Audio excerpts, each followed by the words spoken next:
Persons. When I say this word person, what comes to your mind? It simply comes, you are a person, I am a person. But in the eyes of income tax, when I say person, there are 7 categories which come under the head persons.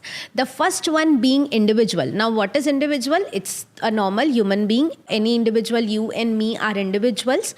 So this is a first kind of person. Now, all these kind of persons have to pay taxes, and these are assessees in the eyes of income tax. The second kind of person is HUF, which stands for Hindu Undivided Family. Now, if there is a family of 4 people, 8 people, whatever it is, and they together are doing some business or earning any sort of income, so they are together treated as HUF, and this HUF is treated as a separate legal identity in the eyes of income tax. The next is partnership firm. Now let's say we 2, 3, 4 friends, and we think now let's start a business. So now the business we started together is what? Is a partnership. So that is a partnership firm, and it is a registered legal entity. Then you have company. You might have heard of joint stock company, private company, public company. So when you get registered under the Indian Companies Act,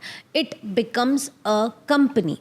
Now what's the difference between when you say company and firm? The major difference is a company has a limited liability.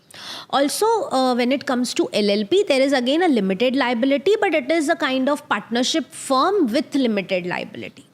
Alright, so what is limited liability? Suppose in case there is a default or the business goes insolvent. Now what will you do? If the business goes insolvent, and if the person is a proprietary concern, if the person is an individual, people will go to his home. They will say, you sell off your car, you sell off your business, you sell off your home and give us money. But in the case of company, that is not the case. The money invested will get lost by the director, by the partner. But you can't go to the home of the director and say, no, give all your money. The company went insolvent, that's it. So that's the limited liability. The liability is limited only to the extent of capital they have invested in the business. Alright, now what's the next person? The next person is BOI, body of individuals. So individuals, let's say when 3 or 4 or 8 or 10 or 100 individuals come together, make a body, that's a body of individuals.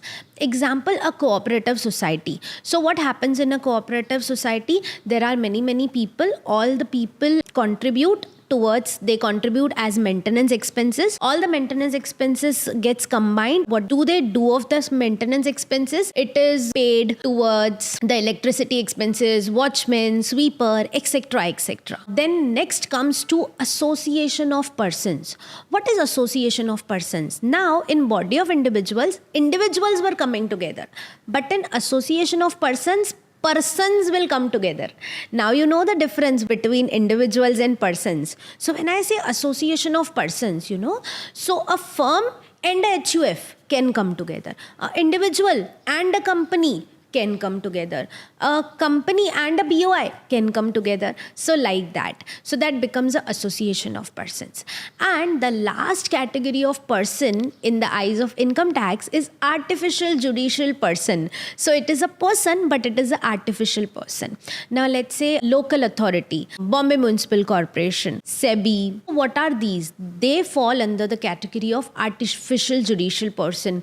There are many such universities, LIC, RBI, so they come under they are kind of a special category of people, but they are special category which are registered under the parliament, but not as companies. So they are artificial judicial persons.